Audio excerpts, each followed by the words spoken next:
The freighter Anthem 9 moved like a ghost through the Cassiopean rift, her engines silent against the void. Beyond her frost-lined viewports, a nebula pulsed with violet and gold, spilling radiation like blood from a wound in space. The crew was already dead, slaughtered before the emergency beacon could finish its first ping. Corin Vance was still breathing. He didn't know why they spared him. He didn't care. He was shackled in the cargo bay, ankles chained to a steel rig once used to hold grave mining cores. His face was split along the cheek, a gift from the first slaver who tried to check his pulse too roughly. They'd hit him with a stun rod for that. Twice. He didn't scream. He wouldn't give them the satisfaction. "Tell me," one of them hissed, a tall, insectile brute with armor made from fused bone and carbon mesh. "Do all humans carry as much fight in them?" Corin's lips curled. Blood dripped from his chin. Only the ones who aren't weak enough to be sold. A jagged hand slammed across his jaw. Pain exploded through his skull, white-hot and static-laced. The kind of pain that broke lesser men. But Corin had endured worse on the moons of Tharsis, in the Black Ops pits of Callista Station, and in the firelit ruins of the Jovian Wars. "Human," the slaver whispered as he leaned close, breath stinking of melted circuits and dead metal. "You're not being sold. You're being presented. A gift.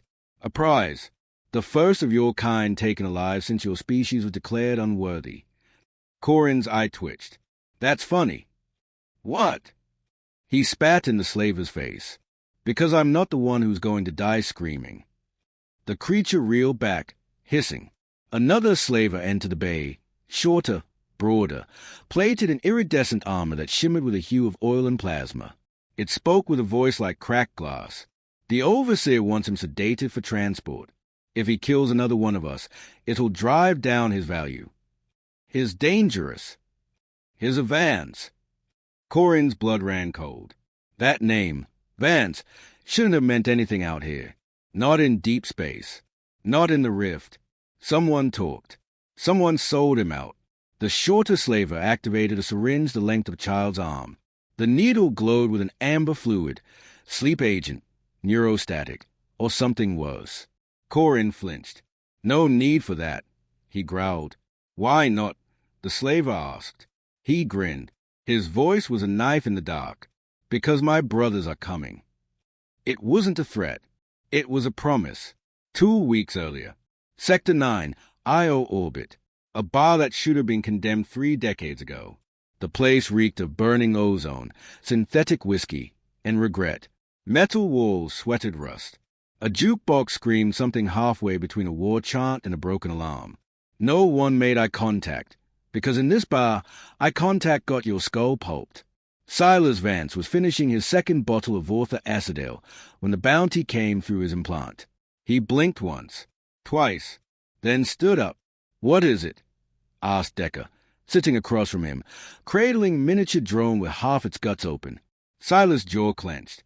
His eyes, pale gray and jagged like storm clouds, didn't blink again. They took Corin. Decker paused. His hands didn't move. Neither did the drone. "Slavers?" he asked quietly. "Thanax," Silas said. Decker's lip curled. "Those spine-fondling, worm-humping bastards." Silas nodded slowly. "They are flaunting it, selling him to the syndicate. Live, high profile. His DNA markers pinged the open market feed. They wanted us to know." Decker's drone fell to the table. "Then we hunt them." "Damn right." Silas turned toward the bartender, who'd been listening too closely. "I wouldn't do that," the barkeep stammered, trying to duck below the counter. Silas drew his sidearm and put a kinetic slug into the man's shoulder. Decker sighed. "You could have just warned him. Don't like witnesses." They left that orbit in a ship that didn't legally exist. It was black, matte, armored with scavenged Terran hull plating and ion-weave thruster arrays stolen from a Mercurian strike cruiser. She didn't have a name, but the hull bore an old symbol, the broken sword of Earth's fallen elite military division. The Vance brothers were coming, and God help anyone standing between them and their blood. Back on the Anthem 9, Corin was no longer shackled, but he wasn't free either. He was upright, forced into a standing cage like an animal on display. A translucent force field shimmered around him. On the other side stood two of the highest-ranking Thanic slavers in the sector, Vrak Towleth and Shireen the Bonekeeper. Vrak had the skin of a reptile and the posture of a man who'd never lost a fight. He examined Corin with the fascination of a man studying a living relic. "You were born on Earth?" Vrak asked. Corin didn't reply. "You served in the Jovian blood siege." Still silence. "You once took down an entire mercenary outpost with nothing but a short blade and a coil of wire." Corin's lip twitched. "You forgot the duct tape." Vrak smiled with too many teeth. "You humans are clever, brave, reckless. That's why we hunted you to extinction." He turned to Shireen. "And yet, they keep surviving." "Cockroaches often do," she rasped. Corin leaned forward until his face was inches from the shimmering field. "You know what the thing is about cockroaches?" he asked. Shireen arched an eyebrow. "They don't just survive." He grinned, bloody and wide. "They come back when the lights go out." Across the void, two ships dropped out of sublight simultaneously. One was a Thanax war hauler, massive, ugly, bristling with claws and radiation cannons. The other was dark and silent, its hull reading as space debris, until it moved. Silas Vance locked weapons. Decker Vance grinned like a wolf. "Let's make some noise." Inside the cage, Corin felt it before anyone else. The hum, a change in air pressure, a shift in the artificial gravity field.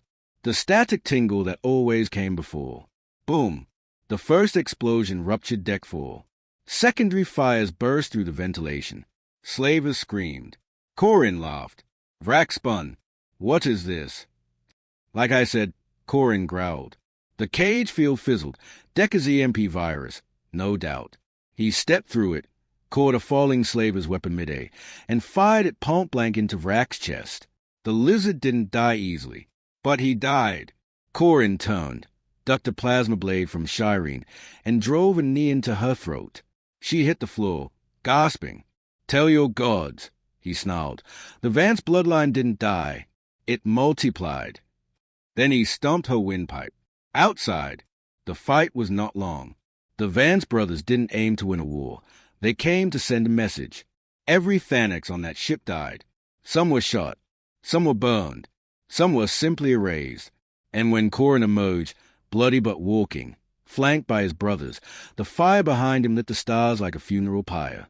They watched the wreckage burn from orbit. Silas lit a cigarette. Decker said nothing.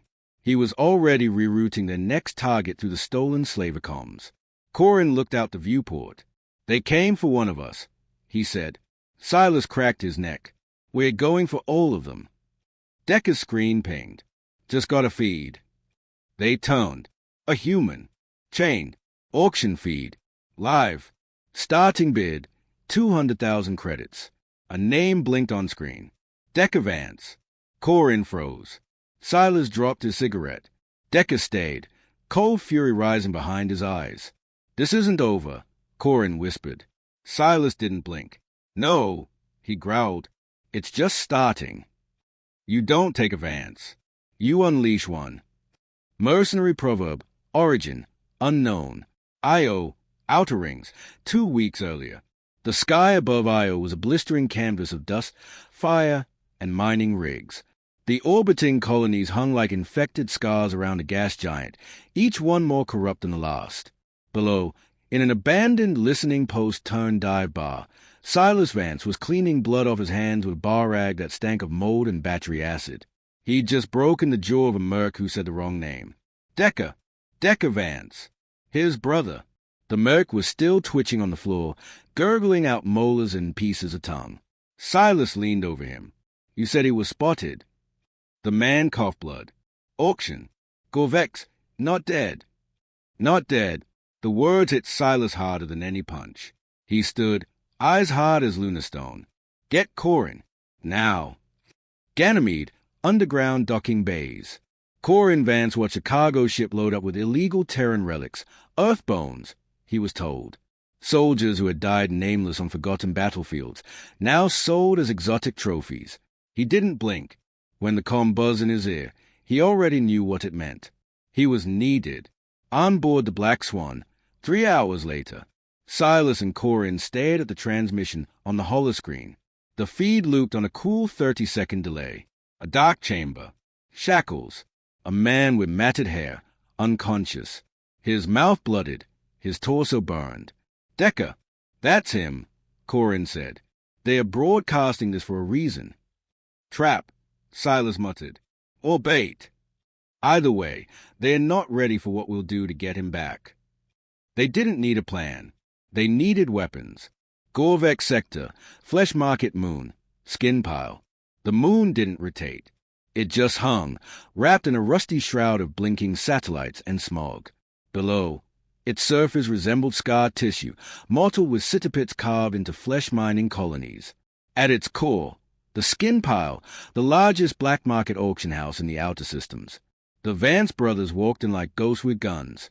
Silas wore body armor plated from merc scrap, a fusion revolver strapped to his hip. Corin brought 2 shock axes and a grin full of spite. Their walk was calm. Not loud, not panicked. That was a problem. People noticed calm. A pit boss, 8 feet tall and dripping with dermal cables, stepped into their path. You Vance? Silas didn't answer. He shot the pit boss through both knees. The beast went down, screaming. I'm Vance. 30 floors underground. The stage. Corin kicked the auction room doors open. Guns lifted. Dozens of them. The crowd froze. Syndicate bidders. Thanix dignitaries. Slaver captains. They were all watching a hologram of Decker, wrists chained, head bowed, while an automated voice listed his features like a dog breed. Tactical mind. Engineered reflexes. Fluent in 13 dialects. Human. Corin spat. Cut the feed. No one moved. So Silas did it for them by launching a plasma charge into the holo core. It exploded, throwing sparks and silencing the voice. Screams started, not from the brothers, from everyone else. Corin threw his first axe. It split the nearest slaver's face in half. Silas moved forward like a storm. His revolver barked with each step, exploding limbs, shattering bones, blasting throats. Bidders ran. Not fast enough. The brothers were death in motion. 5 minutes later, empty auction hall. Blood soaked the carpet. Smoke clung to the ceiling like guilt. Bodies lay scattered, twisted, burned, bullet-riddled. Corin kicked over the last slaver still breathing. Where is he? The man coughed, eyes wide with disbelief. Why you? Can't. You won't survive. Thanix Prime. Silas shoved a boot on his chest. I don't care where it is. I care where he is. Transported yesterday. High security transfer. Not for sale. Overseer wants him for studies. Corin blinked once. What kind of studies? The man just smiled. Corin shot him. The hunt begins. Back on the Black Swan, the ship's dark panel flickered with reprogrammed Thanix data. They'd stolen it mid-massacre. Decker wasn't on Gorvex anymore. He was in transit. Cryo-stabilized. En route to Thanix Prime. Silas sat in the cockpit, hands steady on the controls. 2 jumps. Maybe 3. Corin checked his blades. His jaw twitched. When we find him, they'll expect him broken. His not, Silas replied. No, Corin said, eyes narrowing. His waking up. Thanix Prime, a flying prison. Decker Vance was waking up. His head pounded. His chest hurt. His wrists were shackled. His body was wrapped in neural dampeners, jolting his nerves any time he twitched too fast. Around him, slavers moved like shadows. They didn't speak. Machines hissed. Lights flickered overhead. A Thanix warden approached, face covered in chrome mask, voice hollow. You are a relic of a dead world. Decker coughed blood. Then you're choking on history. The warden hit him across the mouth with a shock staff. You're not meant to speak. Decker grinned, even as his lips split. I'm not meant to stay. Then he leaned forward and bit the warden's face. Inbound, the Black Swan. Landing now, Silas said. The Black Swan slid into Thanix airspace like a ghost ship, masked in stolen signal codes. Alarms didn't even bother sounding, until it fired its first torpedo. The prison dome on the far side of Thanix Prime erupted into flame. Sirens screamed across the city. Silas leapt from the dropship before it stopped moving. Corin followed, twin axes spinning. Their boots hit fire-scorched steel. Slavers poured from bunkers. Automated defense units charged plasma rounds. Didn't matter. The brothers moved like death made flesh. Decker unleashed. Inside the facility, Decker had already broken 2 fingers escaping his cuffs. He used a shattered bed frame to dislodge the shock collar. He was bleeding from the scalp. He didn't stop. The cell door opened. Corin stood there. Nice entrance. Decker wheezed. Corin grinned. You got uglier. Where's Silas? A blast echoed down the hall. Decker smiled. Never mind. Fight to the sky. The trio carved a path through the Phoenix prison. Blades sang. Guns thundered. Limbs flew. Screams echoed in every corridor. Bodies piled like garbage. Then the countdown began. Silas had rigged a fusion core. 10 minutes. They reached the dropship with 90 seconds to spare. Decker collapsed into the seat. We're not done, he rasped. Silas punched thrusters. No, we're just beginning. Epilogue. Days later. The galaxy was watching. A new broadcast hit the criminal networks. Not from the Syndicate. Not from the Slavers. From the Vance brothers. Decker stood before a blood-stained Phoenix flag. We are not property. We are not for sale. Every slaver, every buyer, every syndicate piece, your time is done. He stepped back. Silas and Corin flanked him. Silas lit a cigar. Corin just stared into the camera. You took one of us, he said. Now we're taking everything. We're not ghosts anymore. We're the fire. Corin Vance. 1. Fire in the blood. The Black Swan floated in silence. Engines on standby. Guns cold. Lights dim. But inside, a storm gathered. Silas Vance stood shirtless at the command table, arms scarred from wrist to shoulder, one eye black from a recent brawl, the other staring hard at the holomap glowing in syndicate red. Dozens of dots blinked across 5 sectors, all syndicate-affiliated facilities. Corin entered behind him, dragging a corpse across the floor. Got this off a bounty team trying to track us at the crater port. He tossed a severed head onto the table. The map flickered as it scanned the chip embedded in the skull. New locations appeared. More flesh markets. Vaults. Transport routes. Decker stepped from the shadows. Not as a ghost. Not as prey. But as a man sharpened by fire and vengeance. Start at the center, he said. Rip out their heart. 2. Sin City, where gods sell bones. They hit Sin City on a dead wind. Not in force. In silence. Sin City wasn't a planet. It was a godless satellite that never stopped humming. Orbiting 3 moons and a sunless star, it hosted the core market for syndicate executives, high-class slavers, and political traitors buying prisoners by the crate. Silas walked into the club first. No disguise. Just rage and a long coat hiding a collapsible shotgun built from black market wreckage. Corin followed. Shirtless under a combat harness, dual plasma hatchets clamped to his back. Decker came last. He wore no armor, just a stolen syndicate officer's uniform, and eyes that didn't blink. Inside the club, synthetic music throbbed beneath sapphire light. Wealth danced on blood floors. Executives laughed over the screams echoing from below.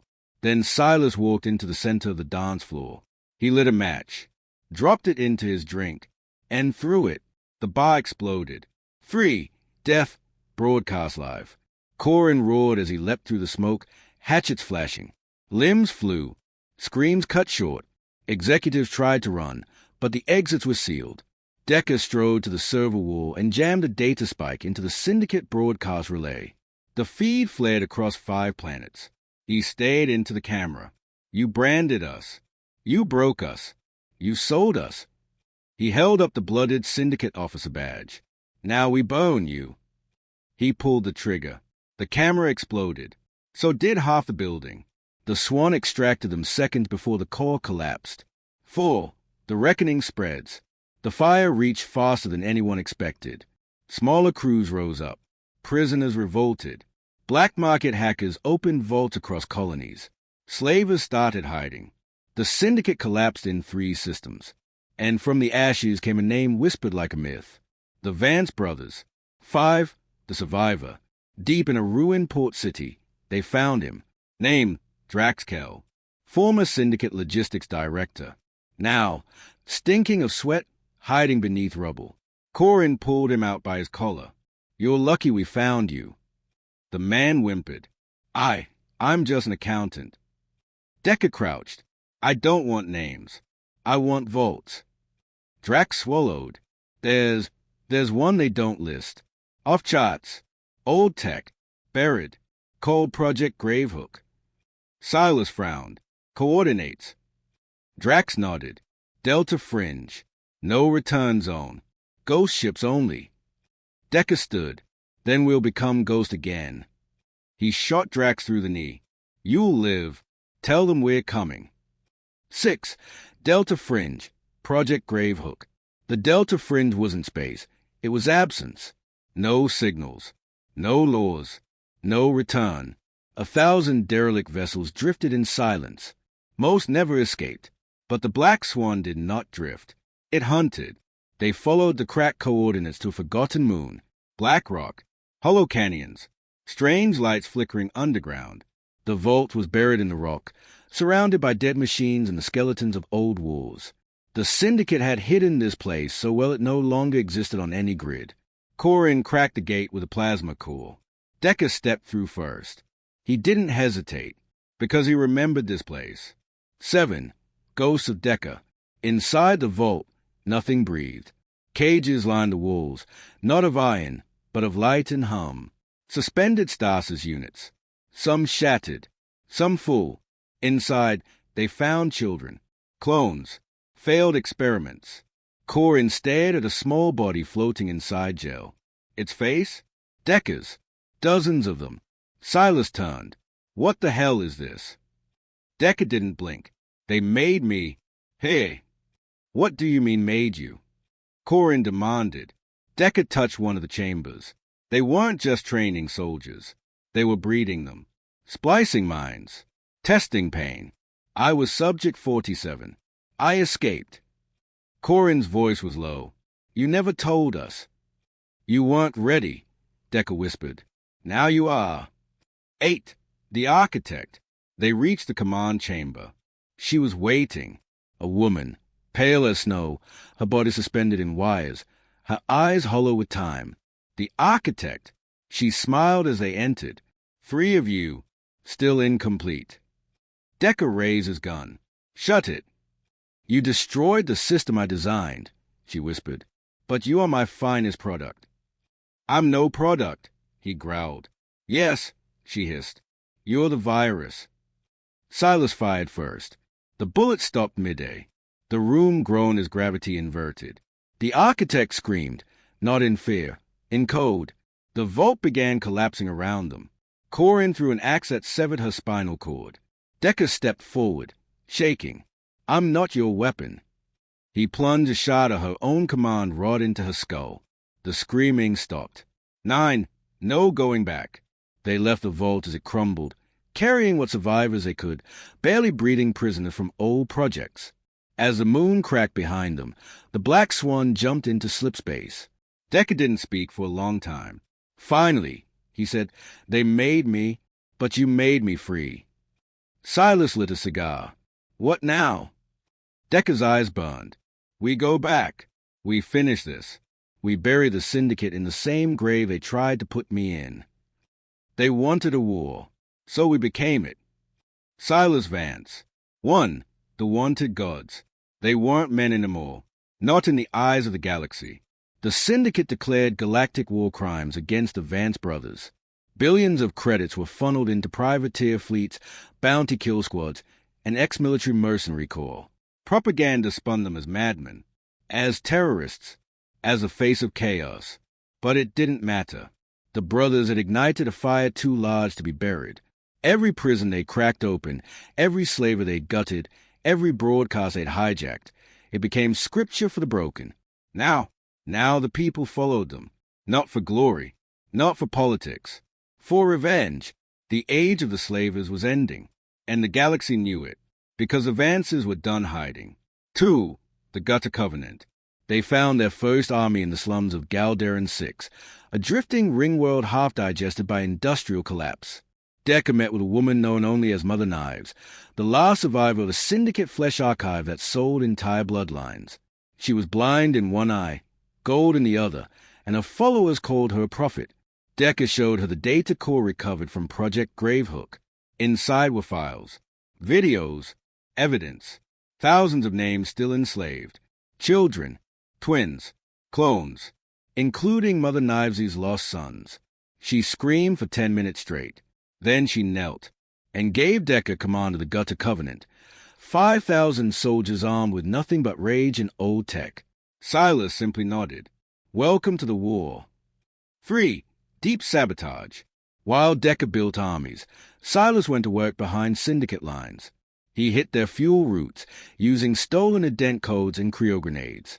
He boarded freighters, emptied ships into space, and rewired guidance systems to fly themselves into asteroid belts. He made entire fleets vanish without a single shot fired. Corin, meanwhile, took the brutal route. He stormed through smugglers' dens, cracking skulls and leaving trails of syndicate blood in the gutters. Every severed hand, every broken jaw, a message. You fuel slavers, you die with them. They became 3 fronts, 1 virus, 3 forms. And the syndicate? It began to crack. 4. Betrayal at Shacklefire Ridge. It was a trap. They were promised intelligence, a master list of syndicate vault lords, hidden in an old communications tower outside the Aranex Dust Belt. The transmission came from an old resistance faction known as the Holoblades. Decker trusted the voice. It was once a cell that helped him escape from Thanix Prime. He was wrong. The tower was mined. The moment they stepped inside, the doors slammed shut, locking them in a fusion web. A voice played over the intercom. You started a war you cannot win. The syndicate is old. You are boys with bombs. Silas sneered. Yeah? Well, boys grow up. They overloaded the fusion net using the core of Corin's own armor, burned half the tower to molten glass. They walked out smoking, bleeding, but alive.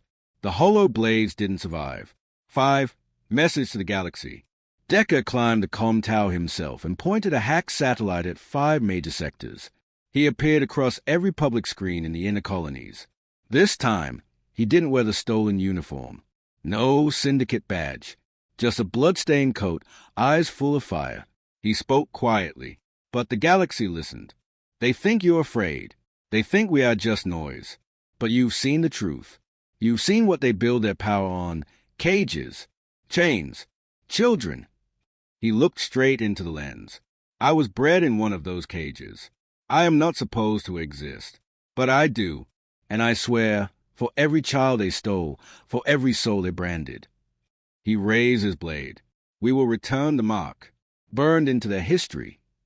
6. The counterstrike. The syndicate responded. They unleashed their warborn. Elite genetically modified killers, ex-commandos fused with cybertech and void training. Silent, merciless. The Vances fought their first squad on the ice plains of Jelix Prime. Silas lost 2 ribs. Corin lost 3 teeth.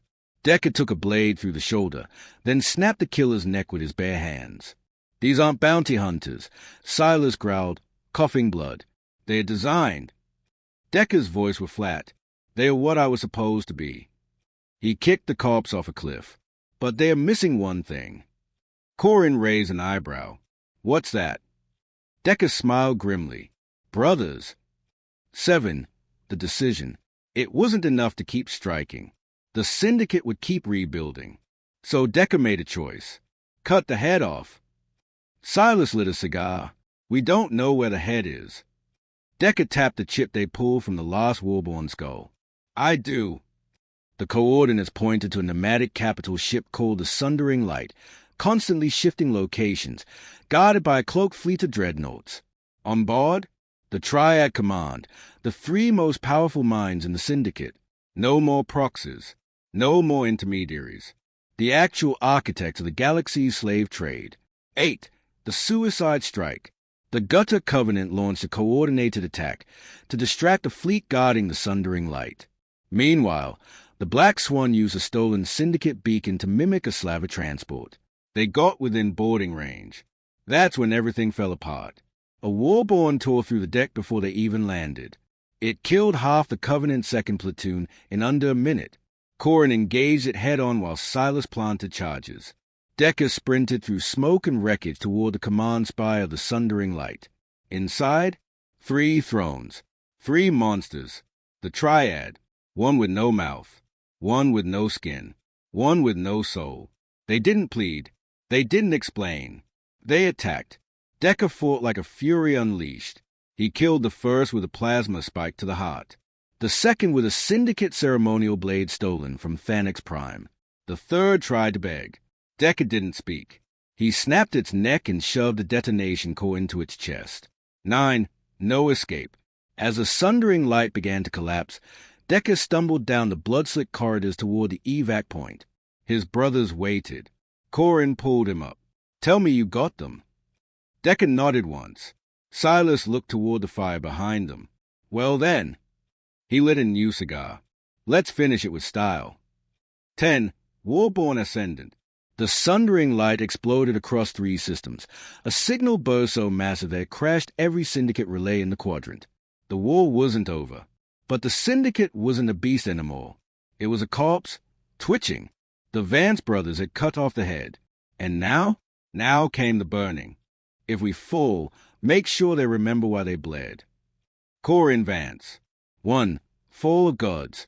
The Syndicate was dying. Its fleet scattered. Its black markets burning. Its vaults cracked open like rotted tombs. But dying gods don't go quietly. From the ashes of the Sundering Light, a final defense rose. Gravecrown, a buried fortress built into the bones of a planet they had once harvested to extinction. It wasn't on maps. It wasn't in code. It was legacy. Final command. The last throne. And that's where the Vance brothers had to go. Because beneath Gravecrown lay the records of every human sold, every experiment conducted, every buyer and enabler across the stars. Without that data, the war would rot into myth. With it, the galaxy could never forget. 2. The storming. The Black Swan dropped from orbit under full assault fire. The Gutter Covenant followed in smaller crafts, peeling off to engage defense grids and auto turrets. Gravecrown fired back with ancient tech, dark matter lancers that shredded metal like cloth. Ships screamed. Soldiers burned. But they kept coming. Corin smashed through the East Trench with Warhammer pulsing blue. Silas dropped mines at choke points, laughing in the smoke, blood on his teeth. Decker? He went straight for the main gate and walked through fire. Free, the machine wall. Inside, Gravecrown wasn't stone. It was flesh and circuit. The walls pulsed. Lights flickered with memory. Screams echoed, not present, but recorded. Every failed experiment, every child's last breath, etched into the very structure. Decker led them through. He didn't flinch until they reached the mirror hall. The walls lit up with holographic clones. Silas, Corin, Decker, all of them, dying, failing. Looped simulations of their defeats, engineered by AI prediction software. Decker stepped forward, staring at his mirrored death. "You got the outcome wrong." He planted a charge, shattered it all. 4. The throne engine. At the heart of Gravecrown, they found it. A throne built from skulls and circuit board, connected to a mainframe alive with stolen consciousness. Every Vault Lord who had uploaded their minds to cheat death. A voice spoke from all directions. "We are the system. We cannot die." Decker walked forward. "You're not a system. You're a tomb. You will burn with us." "No," he whispered. "We lived without you. You can't say the same." Corin hurled a spike bomb into the throne's core. Silas pulled the trigger. The voices screamed in unison. The throne caught fire. 5. The files. Decker reached the terminal at the base of the throne. It was pulsing red. He connected the spike drive. Waited. It didn't move. "Something's wrong," he muttered. Silas tapped the screen. "Manual code lock. Biometric." Decker cursed. "One of them has to authorize it." But they were already gone, dead in the fire. Or maybe not. One part of the mainframe still pulsed. Weakly, a fragment of a Vault Lord's mind survived. A backup echo.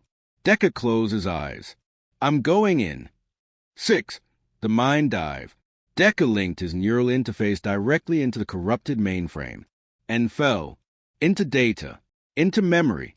He landed in a twisted digital landscape, shifting metal, screaming children, burning stars. A figure stood at the center. The final Vault Lord. You came for the truth, it hissed. Decker raised his blade. No, I came to make sure you never speak again. They fought, not with weapons, but with memories. Decker relived the pain, the branding, the death of his first cell, the betrayal, the screams of every clone that bore his face. But he didn't break, because behind him stood two shadows, Silas and Corin, his brothers. Even here, he stabbed the Vault Lord through the eye with a spike of code. The mind shattered. 7. The upload. Decker gasped awake. The screen turned green. Upload complete. The files were on the spike. Names, dates, transactions, proof, the last weapon. 8. The sacrifice. But then the alarms changed. The reactor beneath Gravecrown was melting down. Sabotage by the throne itself. If they ran, the entire mountain would collapse and crush the spike. If they stayed, someone could manually transfer the data into the Black Swan's core. Corin stepped forward first. I'll do it. Silas grabbed his arm. The hell you will. They argued. Like always, Decker looked at them both. I was made to die in a cage. He smiled. Let me die breaking it. They stared. No, Silas said. We die together or not at all. Corin growled. There's another way. He pulled off his own neural stabilizer, plugged it into the terminal. Split the transfer, he said.